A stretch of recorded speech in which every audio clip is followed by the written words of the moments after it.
Hello प्यारे बच्चों, क्या हाल चाल हैं आप सभी के। तो देखिए डियर स्टूडेंट्स, अपने कर रहे थे फिजिक्स का चैप्टर नंबर सेकंड और आज अपने इसका डिस्कस करने जा रहे हैं पार्ट नंबर 11, जिसमें अपना आज का जो टॉपिक है वह है आवेशित चालक की सतह पर बल और दाब, या इसका जो दूसरा नाम है उसको अपने बोल देते हैं विद्युत दाब। विद्युत दाब के नाम से भी ये टॉपिक आता है और आपकी बुक में जो दिया हुआ है वो आवेशित चालक की सतह पर बल दिया हुआ है, लेकिन अपने को एक्चुअल में इसमें बल के साथ साथ और क्या निकालना है, विद्युत दाब निकालना है। तो चलिए स्टार्ट करते हैं अपने आज का टॉपिक। तो देखिए प्यारे बच्चों, इस टॉपिक में क्या है कि ये वाला जो टॉपिक है प्रीवियस ईयर भी मैंने पढ़ाया है, जब से मैं पढ़ा रहा हूँ सबसे ज़्यादा दिक्कत इसी टॉपिक में आती है। ठीक है ना, जो बच्चों को आती है इस चैप्टर में, जो सबसे ज़्यादा डाउट आते हैं या दिक्कत आती है वो इसी टॉपिक में से आती है। तो आपको देखो क्या करना है कि वैसे तो मैं अपनी तरफ से एक एक चीज़ का इसमें रीज़न देने की ट्राई करूँगा, लेकिन फिर भी आपको एक जगह पे एक ऐसी चीज़ है जिसको आपको रट्टा लगाना पड़ेगा, क्योंकि उसका स्पेसिफिक रीज़न मुझे आज तक नहीं मिला, ना ही किसी, मैंने यूट्यूब पर भी बहुत ढूंढ लिया, किसी टीचर ने नहीं बताया, अपने साथ वाले टीचर से पूछ लिया, किसी ने नहीं बताया। तो एक इसमें आगे आएगी बात जो आपको याद ही करना पड़ेगा, रट्टा ही लगाना पड़ेगा उस चीज़ का, लेकिन बाकी सभी चीज़ों का मैं आपको एक एक चीज़ का रीज़न इसमें बताने की ट्राई करूँगा। सबसे ज़्यादा इसमें बच्चे ये पूछते हैं कि सर ये वाला टॉपिक हमें ऐसे ही करना पड़ेगा, तो मैं कहता हूँ कि हाँ ऐसे ही करना पड़ेगा। देखो कोई भी टॉपिक है उसको करने के बहुत सारे तरीके हो सकते हैं, ज़रूरी नहीं है भी उसका एक ही तरीका हो, बहुत सारे तरीके हो सकते हैं, लेकिन आपको जो तरीका फॉलो करना है ना वो आपके राजस्थान बोर्ड की बुक के अकॉर्डिंग ही चलना पड़ेगा। और जो डेरिवेशन होता है ना उसमें आप चेंज भी नहीं कर सकते कि जिस साइंटिस्ट ने जो डेरिवेशन बनाया है वो उसने अपनी खोज के आधार पर ही बनाया, उस सूत्रों को सभी ने क्या किया, मान्य किया, तभी वो सूत्र क्या हुआ, आगे प्रचलन में आया है, अपनी किताबों में छपा है। तो आपको उसी तरीके से याद करना पड़ेगा। हाँ, आपको समझाने में मैं पूरी कोशिश करूँगा कि आपको अच्छे तरीके से समझ आ जाए टॉपिक, लेकिन करना आपको इसी तरीके से पड़ेगा। ठीक है ना। तो चलिए स्टार्ट करते हैं। देखिए इसमें क्या है कि थ्योरी मैंने काफ़ी लिखी है और आपको थोड़ा सा हो सकता है भी ये टॉपिक लंबा लगे इसमें मेरे वाले नोट्स में, लेकिन आपको एक एक चीज़ समझाने की कोशिश की है मैंने। तो देखिए करते हैं स्टार्ट अपने, कि हम जानते हैं कि किसी भी चालक को दिया गया संपूर्ण आवेश एक समान रूप से उसके पृष्ठ पर वितरित हो जाता है। भी अपने किसी भी चालक को अगर आवेश दें तो वो आवेश क्या हो जाता है, आपको पता है कि उसके सारे पृष्ठ पर क्या हो जाते हैं, एक समान रूप से फैल जाता है, वितरित हो जाता है। ठीक है। तो यदि हम चालक के पृष्ठ को छोटे छोटे अल्पांशों से मिलकर बना हुआ माने तो प्रत्येक अल्पांश पर आवेश समान होगा, वह दूसरे अल्पांशों पर प्रतिकर्षण बल लगाएगा। अब देखो अगर अपने क्या करें, एक चालक मान लें ऐसे, ठीक है, एक चालक मान लें और इस चालक की सतह पर आपने क्या दिया हुआ है, आवेश दिया हुआ है। ठीक है, आवेश दिया हुआ है ऐसे, तो वो उसकी सतह पर फैल जाएगा ये वाला। तो अब अगर मान लो कि इसका आपने एक छोटा सा क्या ले लिया, ये DSL5 ले लिया, क्या लिया है, DSL5। तो अब क्या होगा, इस DSL5 पर क्या होगा, प्लस चार्ज होगा। अब इसके साथ अगर मान लो कोई दूसरा अल्पांश ले लें, इस साइड भी ले लें, इस साइड भी ले लें, तो ये इस पर भी क्या हो गया, प्लस आवेश हो गए इन अल्पांशों पर भी। तो ऐसे अपने सारे चालक को अगर छोटे छोटे अल्पांशों में बांटें, तो अगर एक अल्पांश की बात करें, ठीक है ना, इसको थोड़ा सा डायग्राम के थ्रू मैं आपको समझा देता हूँ, एक अलग से डायग्राम। तो देखिए प्यारे बच्चों, इस डायग्राम में देखो कि आपको क्या दिया हुआ है, एक मान लो चालक है, उस चालक की सतह पर ये वाला प्लस आवेश दिया हुआ है। अब इस चालक की सतह पर अगर अपने एक छोटा सा अल्पांश ले लें, मान लो इतना टुकड़ा ले लिया इसका, और ये क्या अल्पांश है, DS है। तो अब ये सारे चालक को अगर छोटे छोटे अल्पांशों से मिलकर बना माने तो देखो इस पर प्लस आवेश होगा, ऐसे दूसरे अल्पांश पे प्लस होगा, तीसरे पे। तो ये सारे अल्पांश इस प्लस वाले पर क्या लगाएंगे, प्रतिकर्षण बल लगाएंगे, लगाएंगे ना भी। यहाँ गोले पर सारे को आपने मान लो 50 अल्पांशों में बांट लिया और 50 में से एक की बात मैं कर रहा हूँ, तो बाकी बचे हुए 49 जो अल्पांश है मान लो, उन 49 अल्पांशों पर भी प्लस आवेश है, और जो आपका एक आवेश एक अल्पांश है उस पर भी प्लस है। तो ये सारे 49 के 49 इस सारे पर क्या लगाएंगे, इस पर प्रतिकर्षण बल लगाएंगे, क्योंकि आवेश का मान समान है। तो इस कारण क्या होता है कि अगर अपने गोले पर या गोले का कोई भी चालक पर कोई छोटा कोई अल्पांश लें तो उस पर सारे अल्पांश क्या लगाते हैं, प्रतिकर्षण बल लगाते हैं। अब आपको समझ में आ गया होगा, अब वापस नोट्स पर चलते हैं। तो प्रतिकर्षण बल लगाएगा वह चालक की सतह पर कुल बल का मान इन सभी बलों के सदिश योग के समान होगा। भी अब अगर मान लो कि जैसे ये वाला मैंने कोई चालक लिया हुआ है, वैसे ही यहाँ पे ये अल्पांश लिया होता, अब इस अल्पांश पे सारे दूसरे अल्पांश बल लगाएंगे। फिर अगर इस अल्पांश की बात करता हूँ तो इस पर भी सारे बचे हुए अल्पांश क्या लगाएंगे, प्रतिकर्षण बल लगाएंगे। अब इस अल्पांश की बात करता हूँ, इस पर भी सारे जितने बचे हुए हैं वो सारे क्या करेंगे, प्रतिकर्षण बल लगाएंगे। क्योंकि देखो एक तो इसके निकट स्थिरता और एक है क्या है, इन पर आवेश है जो वो प्लस आवेश है। तो इस प्रकार अगर अपने पूरे गोले को छोटे छोटे अल्पांशों में बांटें तो एक अल्पांश पर बाकी बचे हुआ सारा भाग है जो यानी गोले का या चालक का, वो क्या लगाएगा, उस पर प्रतिकर्षण बल लगाएगा। मतलब कि हर एक अल्पांश पर क्या लगेगा, बल लगेगा। और सभी अल्पांशों पर लगने वाले बलों का अगर अपने योग कर दें तो अपना जो चालक है उस पर नेट क्या करेगा, एक बल काम करेगा। वो बल किस कारण काम करेगा, क्योंकि आपने उसको आवेश दिया और वो आवेश एक दूसरे पर क्या लगाता है, प्रतिकर्षण बल लगाता है। तो इस कारण उस पर क्या काम करेगा, बल काम करेगा। तो उस बल को अपने विद्युत बल बोल देंगे। वो तो विद्युत बल हो ही गया, आवेश के कारण लगने वाला। और इस बल के कारण जो चालक की सतह है उस पर क्या लगता है, दाब लगता है। एक बाहर की ओर क्या लगता है, दाब लगता है। अब देखो दाब क्यों लगेगा, क्योंकि देखो ये जो सारे, मान लो इसको मैं छोटे छोटे अल्पांशों में बटा हुआ मानूं तो ये सारे अल्पांश एक दूसरे को क्या करेंगे, एक दूसरे से दूर धकेलने का प्रयास करेंगे। तो दूर धकेलेंगे तो दूर धकेलने वाली दिशा कौन सी है, ये बाहर वाली है। मतलब ये चालक क्या होगा, चालक की सतह पर एक बाहर की ओर क्या करेगा, बल काम करेगा और इस बल के कारण इस पर दाब काम करेगा। तो वही चीज़ है इस पे कि अतः इस बल के कारण आवेशित चालक के पृष्ठ के बाहर की ओर दाब कार्य करता है। अतः हम इस बल व दाब का मान अब क्या करते हैं, ज्ञात करते हैं। अब देखो ज्ञात करने का क्या तरीका है वो देखो। तो इसमें क्या दिया हुआ है आप देखो एक मिनट, के चित्रानुसार एक चालक है जिसका पृष्ठ आवेश घनत्व क्या है, सिग्मा है। अपने को एक चालक दे दिया। देखो ये चालक कोई गोला नहीं है, आप कुछ भी मान सकते हो, चालक किसी भी आकृति का मान सकते हो। इसमें जरूरी नहीं भी आपके पास चालक है वो गोला ही हो, वो जरूरी नहीं है, ठीक है। तो ये कोई इसमें जरूरी नहीं। अब नेक्स्ट क्या है कि जो कि पृष्ठ आवेश घनत्व सिग्मा, इसको आवेश दिया गया जो इसकी सतह पर एक समान रूप से वितरित हो जाता है। अब अपने गोले को क्या करते हैं कि प्लस आवेश दे देते हैं और वो आवेश उसकी सतह पर क्या हो जाता है, फैल जाता है। अब चालक की सतह के बिल्कुल निकट अंदर व बाहर दो बिंदु P1 व P2 लेते हैं। अब आपको क्या करना है कि आपको पहले तो क्या निकालना है, बल निकालना है और फिर उसके बाद दाब निकालना है। तो देखो यहाँ प्रोसीजर क्या रहेगा पहले वो समझ लो। अपने क्या करेंगे कि इस वाले अल्पांश पर, अब देखो बल और दाब लगता किस पे है, चालक पे लगता है। और चालक के अपने सबसे पहले अल्पांश पर बल और दाब निकाल लेंगे और पूरे चालक पर निकालने के लिए क्या करेंगे, उसका समाकलन कर देंगे। ये अपने को प्रोसीजर करना है, ठीक है। तो अब देखो अपने चालक पर एक अल्पांश ले लेंगे, ये मान लो चालक पर अल्पांश ले लिया। तो अब इस अल्पांश पर अपने को क्या निकालना है, बल निकालना है। तो अपने बल निकालने के लिए सबसे पहले ई का मान ज्ञात करेंगे। अब स्टेप सुन लो, अपने सबसे पहले क्या क्या करेंगे, सबसे पहले ई का मान ज्ञात करेंगे। फिर आपको पता है कि बल का जो मान होता है वो बल अपने किससे ज्ञात करते हैं, क्यू ई वाले सूत्र से ज्ञात करते हैं। तो जब ई का मान अपने को पता लग गया तो अपने क्या करेंगे, एफ बराबर क्यू ई सूत्र लगाएंगे। समझ आया। फिर इसके बाद जो तीसरा स्टेप होगा, पहला स्टेप ई का मान ज्ञात करना, दूसरा स्टेप बल का मान ज्ञात करना और तीसरा स्टेप अब आपको पता है अपने को क्या निकालना है, दाब निकालना है पी। तो जो दाब होता है वो होता है इकाई क्षेत्रफल पर लगने वाला बल, यानी पी बराबर एफ बटा ए होता है।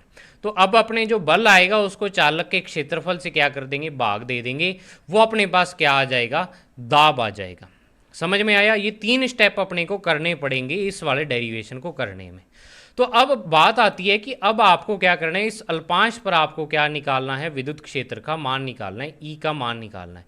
तो देखो अपने पास ऐसा कोई फॉर्मूला अवेलेबल नहीं है जिससे अपने किसी दूसरे अल्पांश पर क्या करें, विद्युत क्षेत्र की तीव्रता निकाल सके किसी वस्तु के कारण। देखो किसी वस्तु के कारण किसी बिंदु पर तो तीव्रता निकाल सकते हो, लेकिन किसी दूसरी वस्तु पर अगर या दूसरे अल्पांश पर आपको कह दें भी इस आवेश पर तीव्रता निकालो कितनी होगी, तो वो आप डायरेक्ट नहीं निकाल सकते। अपने किसी बिंदु पर तीव्रता निकाल सकते हैं, लेकिन किसी दूसरे, अब आपको निकालनी किस पर है तीव्रता, अल्पांश पर निकालनी है। तो अब अपने यहाँ पे क्या करेंगे, वो वाला तरीका नहीं लगा सकते, तो तभी यहाँ पे तरीका चेंज किया गया है। अपने देखो क्या करते हैं कि इस अल्पांश पर तो अपने को डायरेक्ट फार्मूला नहीं पता, लेकिन किसी बिंदु पर तीव्रता का फार्मूला पता है। तो अब इस अल्पांश के बिल्कुल नज़दीक जो ये आपने अल्पांश लिया हो ना, डी एस अल्पांश है ये वाला अल्पांश कौन सा है, डी एस अल्पांश है, क्षेत्रफल अल्पांश है आपके पास। तो इस डी एस अल्पांश पर क्या करते हैं, इसके बिल्कुल निकट ऊपर और बिल्कुल निकट नीचे दो बिंदु लेते हैं, P1 और P2। दो बिंदु आपको लेने पड़ेंगे, ठीक है, दो बिंदु लेते हैं। तो अब अपने क्या करते हैं, दोनों बिंदुओं पर P1 और P2 पर क्या करते हैं, विद्युत क्षेत्र की तीव्रता का मान लिखते हैं। अब देखो आ जाओ बच्चों यहाँ पे, ठीक है, यहाँ डायग्राम बना दिया आपको। अब देखो आपके पास एक चालक है और चालक के कारण दो बिंदु आपको दिए हुए हैं और दोनों ही बिंदु सतह के बहुत ज़्यादा नज़दीक हैं, लेकिन एक तो इसकी सतह से थोड़ा सा ऊपर है P1 वाला और एक इसकी सतह से नीचे है, ठीक है। तो अब आपको अगर मैं इस बिंदु पर विद्युत क्षेत्र की तीव्रता कहूँ तो वो विद्युत क्षेत्र की तीव्रता आप क्या कहोगे, कितनी होती है। विद्युत क्षेत्र की तीव्रता का मान मैं यहाँ पे लिखता हूँ, कितनी होगी, सिग्मा बटा में एप्सिलॉन नॉट। अब ये वाला सूत्र कैसे आया, ये वाला सूत्र तभी लगाया कि आपको देखो चालक के लिए आपने दो फॉर्मूले अभी तक पढ़े हुए हैं। एक तो चालक गोले के कारण विद्युत क्षेत्र की तीव्रता किसी बिंदु पर, तो देखो एक चालक प्लेट के कारण थी विद्युत क्षेत्र की तीव्रता, उसका सूत्र यही था। और दूसरा चालक गोले के कारण, तो वो चालक गोले के कारण मैंने आपको कहा था कि जो तीव्रता होगी वो सतह पर क्या होगी, KQ/R² होगी, ठीक है, सतह पर क्या होगी, KQ/R² तीव्रता होगी। और जब आप इसका मान सिग्मा के पदों में निकालते हो, जब आपने खोखले गोले वाला किया था तो वहाँ पे आपके पास तीव्रता का मान क्या आया था, सिग्मा बटा एप्सिलॉन नॉट ही आया था। तो अब आप ये वाला सूत्र किसी भी चालक के लिए लगा सकते हो, चाहे उसका साइज जितना मर्जी हो, ठीक है ना, चालक का साइज जितना मर्जी हो, आप किसी भी चालक के लिए ये सिग्मा बटा एप्सिलॉन नॉट वाला फॉर्मूला लगा सकते हो। तो तभी इस P1 बिंदु पर जो विद्युत क्षेत्र की तीव्रता होगी इस पूरे चालक के कारण वो हो जाएगी सिग्मा बटा में एप्सिलॉन नॉट, क्योंकि सतह के निकट स्थित है बिल्कुल, तो इसको लगभग सतह पर मान सकते हैं। और सतह वाले बिंदुओं के लिए जो तीव्रता का मान होता है वो सिग्मा बटा एप्सिलॉन नॉट होता है। आप देख सकते हो आवेशित खोखले गोले के कारण या चालक गोला या खोखले गोले के कारण सूत्र यही था, ठीक है। और दूसरी चीज अपने पास है जो अंदर वाला बिंदु है, तो किसी भी चालक के अंदर विद्युत क्षेत्र का मान 0 होता है, तो जो अंदर तीव्रता हो जाएगी वो क्या हो जाएगी, 0 हो जाएगी। तो ये आ गया आपके पास तीव्रता का मान अंदर और बाहर वाले बिंदुओं के लिए। अब चलते हैं दोबारा नोट्स पर। तो देखिए वही चीज़ मैंने यहाँ पे लिखी है, क्योंकि P1 चालक के पृष्ठ के बाहर स्थित है और बाहर स्थित बिंदुओं के कारण जो विद्युत क्षेत्र की तीव्रता है वो पूरे चालक के कारण क्या होगी, सिग्मा बटा एप्सिलॉन नॉट होगी तीव्रता का मान, यानी EP1 क्या है। अब EP1 जो तीव्रता है वो इस P1 बिंदु पर है, इस पूरे चालक के कारण, पूरे जो आपने चालक लिया उसके कारण। और P2 जो बिंदु है वो क्या है, चालक के अंदर स्थित है। तो अंदर स्थित है तो तभी मैंने लिखा है कि अतः चालक के अंदर जो तीव्रता है वो EP2 का मान क्या हो जाएगा, 0 हो जाएगा दोनों बिंदुओं पर, ठीक है। तो ये हो गया। अब आपको क्या करना है, आपको निकालनी है अल्पांश पर तीव्रता।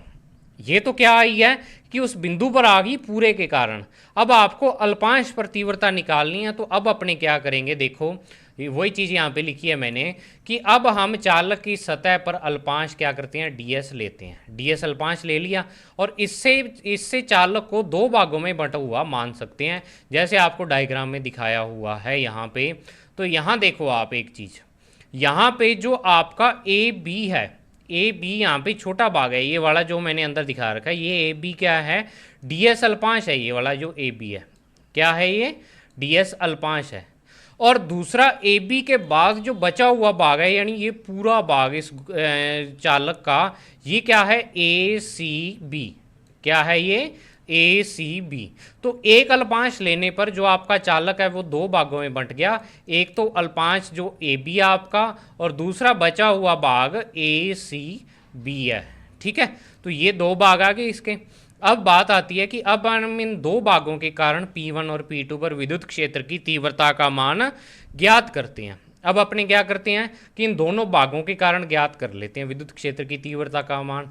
अब एक चीज़ आप ये देखो यहाँ पे कि अगर मैं इन दो भागों को मिला दूं तो मिलाने पर अपने पास क्या आ जाएगा, दोबारा से अपना पूरा चालक आ जाएगा। क्योंकि चालक के दो भाग हैं तो अपने क्या करेंगे कि P1 और P2 बिंदुओं पर इन दोनों भागों के कारण तीव्रता देखेंगे और उसको क्या करेंगे, पूरे चालक के कारण जो तीव्रता उसके बराबर रख देंगे।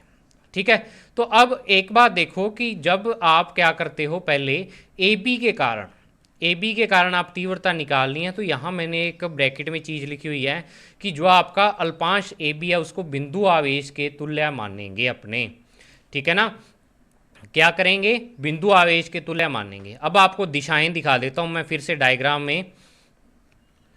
तो देखिए प्यारे बच्चों, आपके सामने मैंने डायग्राम बनाए हैं। पहला जो डायग्राम है, एक मिनट आपको समझाता हूँ मैं। देखो ये वाला तो डायग्राम है पूरे चालक का। इसको आपने जैसे यहाँ पे मान लो सारे पे प्लस आवेश दिया हुआ है और इसकी चालक की जो अपने सतह लेते हैं, सतह पर यहाँ पे अल्पांश ले लिया और ये अल्पांश क्या है आपके पास, ds है। अब मैंने देखो दो डायग्राम अलग बना दिए। एक डायग्राम तो ये वाला है, ठीक है। इस डायग्राम में क्या किया मैंने, ओनली ए बी अल्पांश की बात की है यहाँ पे, और एक डायग्राम इससे नीचे वाला है, ये वाला जो डायग्राम आपके पास, ठीक है। और इस जो नीचे वाला डायग्राम है इसमें मैंने जो बचा हुआ भाग ए सी बी है, इस अल्पांश को अलग निकाल दे अपने, तो बचा हुआ ए सी बी भाग है उसको दिखाया है। और दोनों में ही मैंने क्या किया है, P1 और P2 बिंदु को दिखा रखा है, क्योंकि P1 P2 बिंदु यहाँ पे था और P1 यहाँ पे था। तो अब आपको देखो मेन पर्पज आपका यहाँ पे क्या है, मेन पर्पज ये है अपना कि अपने को क्या करना है कि ए बी के कारण और ए सी बी के कारण दोनों जो P1 और P2 बिंदु है ना, उस पर विद्युत क्षेत्र की तीव्रता की दिशा निकाल दी है। ठीक है। तो अब मैंने आपको बताया कि ए बी जो भाग है इसको अपने क्या मानेंगे, बिंदु आवेश की तरह मानेंगे। मतलब ऐसा मानेंगे कि यहाँ पे क्या रखा हुआ है, एक प्लस आवेश रखा हुआ है। आप किसी भी टीचर को सुन लेना, यूट्यूब पर सुन लेना, या आपके स्कूल के टीचर, कोई भी आपको ये नहीं बताएगा कि इसको अपने क्या करते हैं कि इसकी दिशा आपको बता देंगे भी, इसकी दिशा तीव्रता की बाहर की ओर होगी, अंदर की ओर होगी, लेकिन आपको कभी नहीं बताएंगे कि इसको अपने बिंदु आवेश की तरह मानेंगे, क्योंकि ये एक बहुत छोटा अल्पांश है। तो छोटे अल्पांश को अपने एक बिंदु आवेश की तरह मान सकते हैं। तो ए बी यहाँ पे बिंदु आवेश है। तो अब अपने को P1 पर क्या निकालना है, विद्युत क्षेत्र की तीव्रता की दिशा। तो अपने यहाँ पे क्या करेंगे, परीक्षण आवेश रखेंगे जो कि इकाई धनावेश होता है। तो ये वाला धनावेश, इस धनावेश पर बल क्या लगाएगा, इस साइड लगाएगा, तो मतलब इसको प्रतिकर्षित करेगा। तो जो तीव्रता की दिशा है इस पर हो जाएगी P1 बिंदु पर ए बी के कारण वो क्या हो जाएगी, बाहर की ओर हो जाएगी। और P2 बिंदु पर क्या हो जाएगी, ऐसे हो जाएगी, क्योंकि अगर P2 पर अगर आप परीक्षण आवेश यानी इकाई धनावेश रखते हो तो ये इसको फिर से प्रतिकर्षित करेगा। तो अब आपको पता लग गया अभी ए बी के कारण एक दिशा P1 पर तो दिशा बाहर की ओर है और P2 पर जो दिशा है वो कैसी है, अंदर की ओर है। अब बात आती है इस जो बचा हुआ ए सी बी भाग है, इसके कारण आपको P1 पर निकालनी है। तो इस पर तो आप इजीली बता दोगे भाई, यहाँ पे अगर अपने क्या करें, परीक्षण आवेश रखें तो वो परीक्षण आवेश क्या होगा, इधर की ओर जाने का प्रयास करेगा। तो इस पर भी जो बाहर की ओर होगी दिशा। लेकिन बात आती है इस पॉइंट की, किसकी, इस पॉइंट की बात आती है। तो ये पॉइंट भी आपको याद रखना है भी, P2 पॉइंट पर जो दिशा होगी ए सी बी बचे हुए भाग के कारण, वो भी क्या होगी, बाहर की ओर होगी। अब इसका रीज़न भी मुझे नहीं पता भी क्यों बाहर की ओर ली है। मैं तो ऐसा मान सकता हूँ भी ये वाला प्लस आवेश है तो प्लस आवेश के कारण बाहर की ओर ली हो सकती है दिशा, लेकिन इससे आप संतुष्ट नहीं हो सकते मेरे इस आंसर से। ठीक है। तो या तो इस चीज़ का रट्टा मार लो कि P2 बिंदु पर जो पूरे बचे हुए चालक ए सी बी के कारण जो दिशा है वो आपको बाहर की ओर ही लेनी है बस। और अगर मान लो कि आपको रीज़न कहीं ना कहीं से मिलता है तो आप मुझे कमेंट सेक्शन में बता सकते हो, लेकिन मुझे इसका रीज़न कहीं पर भी नहीं मिला आज तक। ठीक है ना। तो ये आपको क्या करना पड़ेगा, यहाँ पे मैं दोबारा कहता हूँ, रट्टा लगाना पड़ेगा आपको इस चीज़ का, फिर ये आपकी याद हो पाएगी।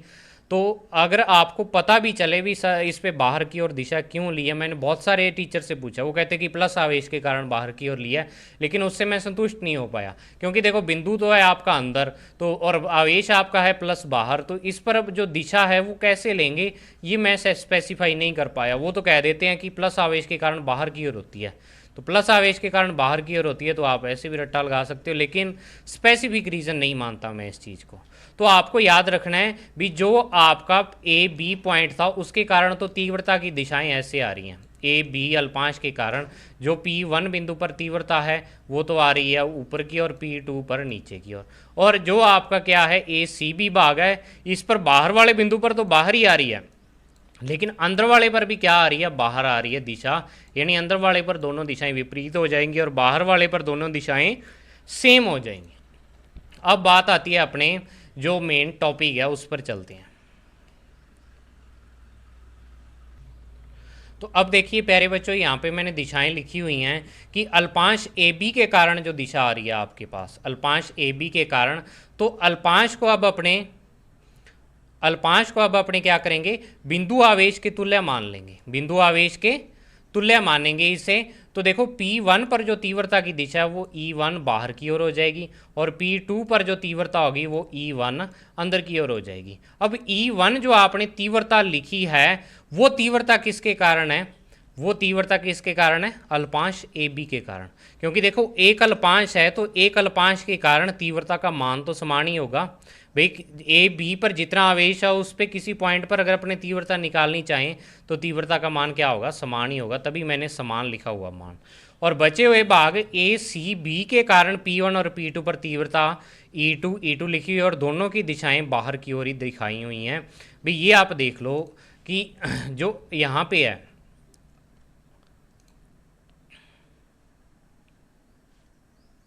अब बात आती है देखो यहाँ वाले अंदर वाले पॉइंट की, अगर अंदर वाले पॉइंट की मैं बात करूँ तो देखो बाहर वाले पॉइंट पे तो E1 और E2 क्या हो गए, समान दिशा में, और अंदर वाले पर E2 तो हो गया बाहर की ओर और E1 हो गया इस साइड। ठीक है, तो ऐसे अपने क्या करेंगे, इसमें दिशा लेंगे। ठीक है, बात समझ में आई। अब देखो यहाँ पे अगर मैं लिखना चाहूँ कि P1 बिंदु पर परिणामी तीव्रता का मान, P1 बिंदु पर परिणामी तीव्रता का मान अगर मैं लिखना चाहूँ तो देखो क्या होगा, ए बी के कारण जो तीव्रता होगी और ए सी बी के कारण तीव्रता और पूरे चालक के कारण तीव्रता, क्योंकि देखो दो भाग इसमें दिए हुए हैं वो पूरे चालक के ही भाग हैं। ठीक है, इसमें जो दो भाग दिए हुए हैं ना वो दो भाग मिलके ही क्या करते हैं, पूरे चालक का निर्माण करते हैं यहाँ पे। तो ये क्या है कि इस पर जो तीव्रता की दिशा है P1 बिंदु पर, देखो यहाँ पे तीव्रता आ जाएगी पूरे चालक के कारण। ठीक है, और यहाँ पे आ जाएगी E1 और यहाँ पे आ जाएगी E2, तीव्रता का मान आ जाएगा। तो E1 प्लस E2 का मान क्या हो जाएगा, सिग्मा बटा एप्सिलॉन नॉट के बराबर हो जाएगा इसके बराबर। अब बात आती है बिल्कुल वैसे ही कि P2 पर परिणामी तीव्रता, तो अब AB के कारण तीव्रता और ACB के कारण तीव्रता दोनों के योग के बराबर होगी पूरे चालक पर तीव्रता, क्योंकि इन दोनों के कारण ही क्या होता है, पूरे चालक का निर्माण होता है। तो अपने वही चीज़ लिखी है, लेकिन यहाँ पे E2 का मैंने नेगेटिव साइन लगाया है।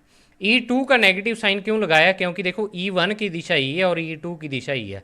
बाहर तो E1 और E2 की दिशा थी सेम, तो अब अपने क्या लगाया था, पॉजिटिव साइन, लेकिन यहाँ पे E1 की दिशा और E2 की दिशा विपरीत है तो E2 को अपने नेगेटिव साइन ले लिया और P2 पर जो परिणामी तीव्रता आ रही है पूरे चालक के कारण वो 0 आ रही है। तो वो जब अपने यहाँ पे 0 रखी तो E1 बराबर E2 आ गया अपने पास, समीकरण 4 आ गई। अब अपने क्या करते हैं कि समीकरण 4 से मान अपने 3 में रख देते हैं। तो 4 से मान 3 में रखेंगे तो E2 प्लस E2 किसके बराबर आ जाएगा, सिग्मा अपॉन एप्सिलॉन नॉट, और 2E2 आ जाएगा सिग्मा अपॉन एप्सिलॉन नॉट, तो E2 आ जाएगा सिग्मा अपॉन 2 एप्सिलॉन नॉट। अब कई बच्चे पूछेंगे कि सर आपने E2 का मान क्यों निकाला, E1 का मान क्यों नहीं निकाला आपने। ठीक है, तो वो रीज़न सुन लो कि E2 का मान अपने क्यों निकाला है, E1 का मान क्यों नहीं निकाला। ठीक है, वो रीज़न सुनो। देखो आपको निकालना क्या है, आपको निकालना है कि जो ये ए बी भाग है अपना, ए बी भाग पर क्या निकालना है, विद्युत क्षेत्र की तीव्रता निकालनी है। और किसके कारण निकालनी है विद्युत क्षेत्र की तीव्रता, जो बचा हुआ पूरा भाग है इसके कारण निकालनी है। तो अब बचे हुए पूरे भाग के कारण इस जो अपना अल्पांश है, या आप कह सकते हो भी ये वाला जो P1 बिंदु है इस पे जो बचा हुआ भाग ए सी बी है इसके कारण तीव्रता कितनी है, E2 है।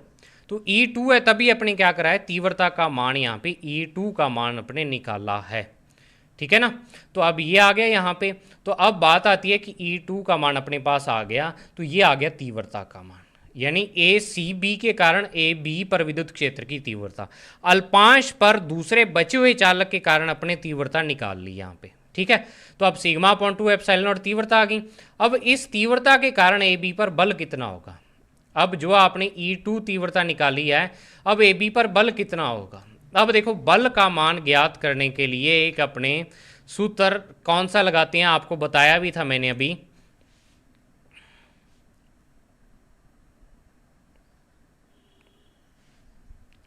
बल का मान देखो ज्ञात करने के लिए अपने जो फॉर्मूला इसमें लगाएंगे, वो फॉर्मूला अपने पास क्या हो जाएगा, देखो F is equal to Q E होता है। बल का सूत्र क्या होता है, F is equal to Q E, formula अपने इसमें लगाते हैं।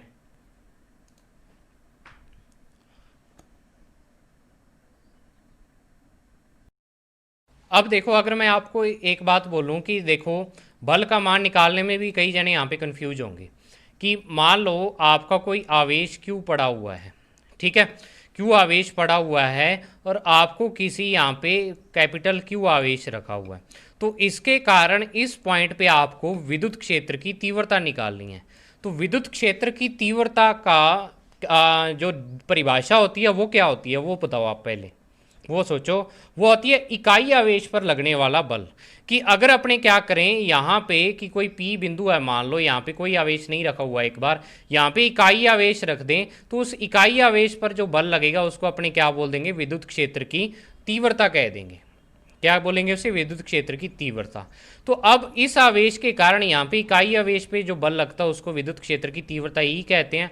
अब यहाँ पे अगर क्यू आवेश रखा हुआ है तो इकाई आवेश पर ई बल लगता है, तो क्यू आवेश पर कितना बल लगेगा, क्यू ई। तो आप आवेश कौन सा लेते हो, जो इस बिंदु पर रखा हुआ है जिस पर आपको विद्युत क्षेत्र की तीव्रता निकालनी है, वो वाला बिंदु, वो वाला आवेश लेते हो। तो अब आपको क्या करना है, इस ए बी भाग पर आपको क्या निकालना है, विद्युत क्षेत्र की तीव्रता निकालनी है इस पर। तो इस पर जब विद्युत क्षेत्र की तीव्रता आपको निकालनी है तो आपको आवेश इस ए बी भाग वाला लेना पड़ेगा। तो ये डी एस अल्पांश है और इस पर जो आवेश है अपने वो क्या मान लेते हैं, आवेश का मान डी क्यू है, और जो तीव्रता आ रही है अपनी वो क्या आ रही है, ई टू आ रही है। तो अब अगर मैं यहाँ पे बल की बात करूँ, इस अल्पांश पर जो बल लगेगा डी एफ लगेगा, वो क्या लगेगा, ई टू इंटू में डी क्यू बल लगेगा। ए टू इंटू में क्या लगेगा, डी क्यू बल लगेगा, क्योंकि F is equal to Q E होता है और क्यू का मान यहाँ पे डी क्यू और ई का मान ई टू है। समझ में आया। तो बल का मान आपके पास क्या आ गया, ई टू इंटू में क्या आ जाएगा, क्यू डी क्यू आ जाएगा। अब आपको ई टू का मान यहाँ पे निकाला हुआ है, तो ई टू का मान यहाँ पे रख दो आप, ये वाला उठा के और यहाँ पे रख दो ई टू का मान। तो ई टू का मान देखो अगर अपने यहाँ पे रखें, या यहाँ पे आप एक चीज़ और करो, इस डी क्यू का मान सिग्मा के पदों में निकाल लो। तो देखो आपको पता है पृष्ठ आवेश घनत्व सिग्मा क्या होता है, इकाई आवेश पर जो इकाई क्षेत्रफल पर आवेश कितना है उसको अपने क्या बोल देते हैं, पृष्ठ आवेश घनत्व। तो देखो इकाई क्षेत्रफल पर तो सिग्मा आवेश है, तो डीएस क्षेत्रफल पर कितना हो जाएगा, सिग्मा डीएस, और डीएस क्षेत्रफल पर आवेश डी क्यू माना हुआ अपने। तो डी क्यू का मान आ गया, ई टू का मान आपके पास है तो दोनों के मान यहाँ रख दो। तो ई टू का मान sigma upon two epsilon not और डी क्यू का मान सिग्मा डी एस। तो ये आपके पास आ जाएगा बल का मान। अब ये कौन सा बल आया आपके पास, जो कि अल्पांश पर लगने वाला बल है। आपके अल्पांश पर क्या लगता है, इतना बल लगता है। तो अब अपने क्या करेंगे, पूरे चालक पर बल निकालना है, तो आप इसका क्या कर दोगे, सतह समाकलन कर दोगे डीएफ। तो अब ये क्या हो जाएगा, आपका समाकलन हो जाएगा। तो ये वाली जो समीकरण आ गई है आपके पास, ये वाली समीकरण नंबर 5, ये अपना क्या दिखा रही है, किसको प्रदर्शित कर रही है, बल को प्रदर्शित कर रही है कि आवेशित चालक की सतह पर इतना बल लगता है। समीकरण 5 चालक की सतह पर लगने वाले बल का मान है। और दूसरी चीज़ यहाँ पे ये है कि दाब निकालना, अगर आपको तो दाब निकालना है, तो अब देखो दाब होता है इकाई क्षेत्रफल पर लगने वाला बल। तो देखो डीएस क्षेत्रफल पर लगने वाला बल तो आपके पास इतना है, तो इकाई क्षेत्रफल पर लगने वाला बल क्या हो जाएगा, इस पूरे को आप क्या करोगे, डीएस से भाग दे दोगे। ऐसी करते हो भाई, 10 पेन का मूल्य कितना है, 50 रुपये है, तो आपको एक का निकालना है, तो 50/10 ही करते हो आप। जो इधर वाली राशि है उससे क्या कर देते हो, भाग कर देते हो इसको। तो 50/10 आपके पास 5 आ जाएगा। तो वही चीज़ यहाँ पे है कि इकाई क्षेत्रफल पर डीएस क्षेत्रफल पर तो इतना बल लगता है, तो इकाई पर कितना लगेगा, डीएस से भाग दे दोगे इसको, डीएस से डीएस कैंसिल हो जाएगा, तो sigma square upon 2 epsilon not विद्युत दाब का मान आपके पास आ जाएगा। समझ में आया। ठीक है। अब बात आती है कि विद्युत दाब का मान तीव्रता के पदों में निकालना है आपको। तो तीव्रता के पदों में जब दाब का मान निकालना, तो आपको पता है कि जो तीव्रता का मान स्टार्टिंग में लिखा था सिग्मा अपॉन एप्सिलॉन नॉट, ये तीव्रता का मान है आपके पास बाहर स्थित बिंदु के लिए। आपको P1 पर तीव्रता अपने को बाहर वाले बिंदु पर वाली लिखनी है, ना कि अंदर वाले बिंदु के लिए। चालक के कारण जो पूरी तीव्रता वो सिग्मा अपॉन एप्सिलॉन नॉट ही होती है। आप यहाँ पे ये नहीं कहोगे sir sigma upon 2 epsilon not लेंगे या कुछ और, क्योंकि बाहर वाले बिंदु के लिए जो तीव्रता होगी सिग्मा अपॉन एप्सिलॉन नॉट, तो यहाँ से सिग्मा का मान निकालें तो एप्सिलॉन नॉट ई के बराबर आता है। और इस एप्सिलॉन नॉट ई को आप सिग्मा की जगह रख दो इस सूत्र में, ऊपर वाला जो फॉर्मूला था ना ये वाला, यहाँ एप्सिलॉन नॉट ई रख दो, तो epsilon square E square upon 2 epsilon naught, तो आपके पास जो दाब का मान आ जाएगा half epsilon naught E square आ जाएगा। ये आ जाएगा चालक की सतह पर लगने वाला विद्युत दाब। तो देखो आज थोड़ी सी क्या है टेक्निकल प्रॉब्लम है बीच में, आपको आवाज़ की अगर मान लो थोड़ी बहुत दिक्कत आ रही है तो वो टेक्निकल प्रॉब्लम होगी थी, बाद में तो मैंने अब तो सॉल्व कर दी। तो एक तो वो दिक्कत होगी, बाकी आप इस टॉपिक को 2-3 बार देखना पड़ेगा आपको। पहली बार मैं कहता हूँ, पहली बार तो कोई मान लो आपने पहले पढ़ा हुआ है फिर तो चाहे समझ आ जाए, लेकिन पहली बार पढ़ने पर आपके 10% ही समझ आएगा, आपको ये चीज़ कहता हूँ मैं। इस टॉपिक को बार बार पढ़ो, 2-3 बार लिख के देखो। आप बस 3 चीज़ें याद रखो, पहले आपको तीव्रता निकालनी है। किस पे निकालनी है? जो अल्पांश लिया हुआ आपने उस पर। अब अल्पांश पे डायरेक्ट निकाल नहीं सकते तो उसके ऊपर वाले बिंदु पर निकाल लो, जो ऊपर बिंदु लिया हुआ है। अब आप कहोगे सर नीचे बिंदु क्यों लिया था, तो नीचे वाले बिंदु लेने का तुक तो है ही नहीं कोई, वो तो अपने को लेना पड़ा, क्योंकि नीचे वाले बिंदु पर तो विद्युत क्षेत्र की तीव्रता का मान क्या है, 0 ही है। तो अंदर वाले बिंदु की तो अपने बात ही नहीं की, बात इस बाहर वाले P1 बिंदु की है। इस पर जितना तीव्रता का मान है उतना ही तीव्रता का मान अपने इस AB अल्पांश पर मान लिया, क्योंकि ये जो बिंदु है अल्पांश के बहुत ही ज़्यादा नज़दीक है, आप ऐसे मान सकते हो 20 अल्पांश पर ही है बिंदु। ठीक है, तो अपने इस पर तीव्रता का मान निकाल लिया और उसको मान लिया कि इस अल्पांश के लिए भी तीव्रता का मान इतना ही है। तो तीव्रता से अपने निकाला बल, बल से निकाला दाब। समझ आ गया होगा मुझे लगता है आपको। बाकी इस वीडियो को 2-3 बार 4 बार लिख के देखना, इसको बार बार सुन के देखना, फिर टॉपिक याद होगा। अब बात बाकी अपने 2 टॉपिक बचे हैं, बिल्कुल सिंपल सिंपल हैं। नेक्स्ट वीडियो में ये चैप्टर हो जाएगा आपका कंप्लीट। तो मिलते हैं नेक्स्ट वीडियो में, तब तक के लिए पढ़ाई करते रहें। Thank you, have a nice day.